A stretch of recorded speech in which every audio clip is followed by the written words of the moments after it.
여기는 사우디아라비아의 수도 리야드입니다.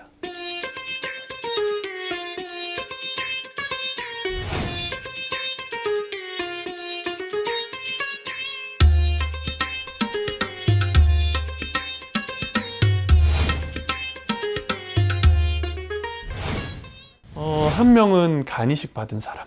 간이식 받은 환자들은 면역 억제제도 복용하고 여러 가지 약을 복용하기도 하고 결정적으로는 간 컨디션이 그렇게 좋지 않기 때문에 전신 마취에 필요한 많은 약제들을 견디기가 어려울 수도 있고 또 다른 장기들의 문제가 있을 수도 있고 그리고 다른 한 명은 성대 연축이라고 해서 이제 성대가 굉장히 좁아져 있어요. 그래서 이런 환자들은 전신 마취를 하기가 굉장히 어려워요. 왜냐하면 우리가 성대 사이로 기도가 있고 거기에다가 기관 삽관을 하는 거거든요. 근데 그 좁은 성대에다가 억지로 밀어 넣을 수는 없어요. 그러면 파열이 일어나서 출혈이 될 수 있기 때문에 전신 마취가 굉장히 어렵죠.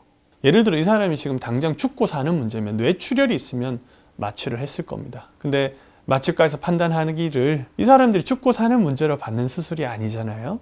그런데 왜 합병증이 생길 수 있는 전신 마취를 해가면서까지 죽고 사는 문제가 아닌 수술을 해야 되느냐?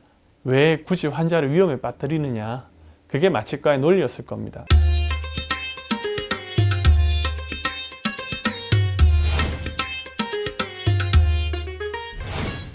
국소 마취를 왜 하냐고 많이 물어요, 의사들이. 근데 저는 왜 안 하냐고 물어보고 싶어요. 수술을 왜 하는 겁니까? 의사 좋으려고? 아니잖아요. 환자가 행복하려고 받는 수술이잖아요. 국소 마취는 의사를 위한 방법이 아니에요, 사실. 수술하는 사람은 힘들어요. 환자 깨 있잖아요. 그리고 모든 과정을 알고 궁금하면 물어보고 노래하는 환자도 있었고 다른 얘기 자꾸 물어보는 환자도 있었고 결혼은 했냐 고향은 어디냐 수술에 자꾸 이렇게 디스트랙션 되는 그런 게 있었지만 종국에는 국소 마취를 했던 환자들이 훨씬 빠른 회복을 보이고 편안해 했었어요. 통증도 적고 이 수술이 필요한 대부분의 환자들은 사실 건강한 사람들이 아니에요. 건강하지 않기 때문에 발기부전이 생기는 경우도 많거든요.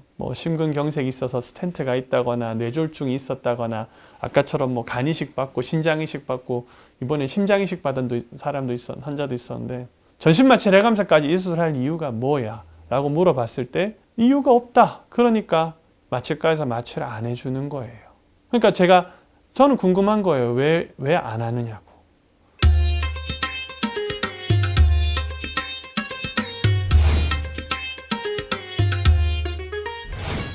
예전에 87 되신 어르신이 내가 팽창 임플란트를 받고 싶다고 오셨어요. 수술하는 의사도 받는 환자도 좀 한번 확인해 볼 필요가 있잖아요. 87 되셨으니까. 이렇게 얘기를 하시더라고요. 내가 살면 얼마나 살겠소. 하지만 내가 지금 살아있는 동안에는 좀 사람답게 행복하게 살고 싶다고 이야기를 하시더라고요. 의사들이 좋은 직업일 수 있는 것은 제가 볼 때 다른 사람의 의견을 최대한 존중해 줄 수 있는 현실적인 방법들을 우리가 알기 때문이라고 보거든요. 환자가 그런 결정을 내렸다면 의사들은 자신이 가지고 있는 의학적 지식과 기술을 동원해서 그들의 의견을 존중해 주는 것이 우리가 할 수 있는 아마 최소한일 거라고 생각해요. 제가 맞다고 얘기하는 건 아니에요. 그냥 제가 볼 땐 그분들의 뜻을 존중해 드리는 것이 가장 바람직하지 않나. 제가 추구해야 되는 방향이지 않나. 그렇게 봐요.